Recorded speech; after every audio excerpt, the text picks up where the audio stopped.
Last আমি তার চুলের একটা কাটিং দিয়েছি এই সাইড দিয়ে।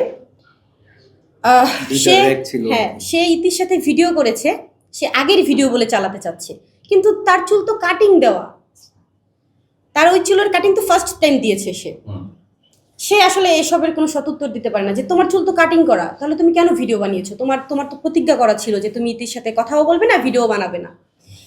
তো তারপর হচ্ছে গিয়ে আমি তার সাথে রাগারাগি হয় আমার, আমি এক পর্যায়ে আমি ডিসিশন নিয়ে নিই যে আসলে আমি তাকে ডিভোর্স করে দিব। কক্সবাজার হচ্ছে আমি আমার একটা কাজে যাই, রিয়াজ ওখানে ওর একটা কাজে যাই, আমাদের দেখা হয়ে যায়। সেখানে হচ্ছে একটা বিশৃঙ্খল অবস্থা তৈরি করে সে। কেমন? যেমন এই যে কিছু লোকজন সে পাঠিয়ে দেয়, গিয়ে তারা ফোন বের করে ফেলে। আসলে এটা তো সে কট বানিয়েছে, এটাও ফার্স্ট টাইম যে কট, ফ্যামিলি বাসায় কি কখনো কট হয় বলেন? ফার্স্ট টাইম যে সে কটের বিষয়টা বলেছিল, সেখানে আমার ফ্যামিলির লোক ছিল, ছোট ছোট বাচ্চারা ছিল, আমার বোন ছিল, আমার ভাই ছিল, ভাইয়ের বউ ছিল, সবাই ছিল। আপনাদের কলিগ কি আপনাদের বাসায় যায় না? তাই বলে কি কট হয়ে যাবে? তখন তো ঝামেলা হয়ে গেছে অলরেডি, তখন তো আমাদের ঝামেলা হয়ে গেছে। আপনি কি জানিয়েছিলেন যে আমি তার কাছে যাচ্ছি বা এই ধরনের কোনো? তার কাছে কেন যাব? কক্সবাজারে আমি আমার একটা কাজে গিয়েছি, আমাদের দেখা হয়েছে। এখানে আমার প্রশ্ন হচ্ছে, আপনি যদি তার সাথে যোগাযোগ ছাড়া যান, আপনারা একই হোটেলে একই রুমে ওঠার ডিসিশন কিভাবে নিলেন? এখানে তো সে আমার সাথে দেখা করতে এসেছে, আপনারা ওইখানে খোঁজ নিয়ে দেখবেন যে আমাদের দুজনের নামে এন্ট্রি হয়েছে কিনা রুমটা। আমাদের দুজনের নামে তো এন্ট্রি হয়নি। দেখা করতে গেছিলাম আমি। দেখা করতে আসতেই পারে, তাই না?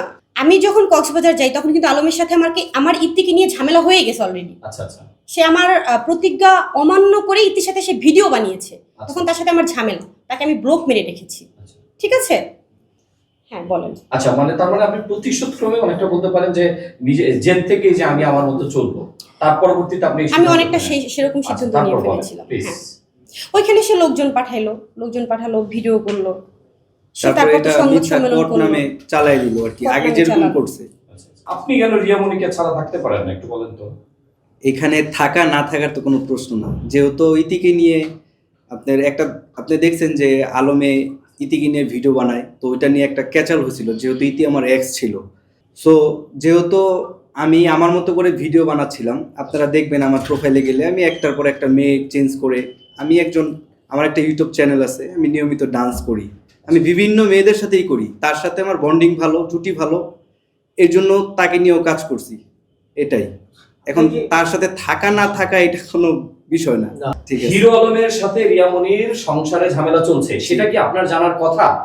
এক, দ্বিতীয়ত, যদি আপনি রিয়ামণির সাথে এত কিছু হওয়ার পরেও কেন আপনি কক্সবাজারে রিয়ামণির কথায় গেলেন? আমি রিয়ামণির কথায় কক্সবাজার যাইনি। কক্সবাজারে আমার সাথে লোক ছিল, আমার ফ্রেন্ড ছিল, আমার ক্যামেরাম্যান ছিল।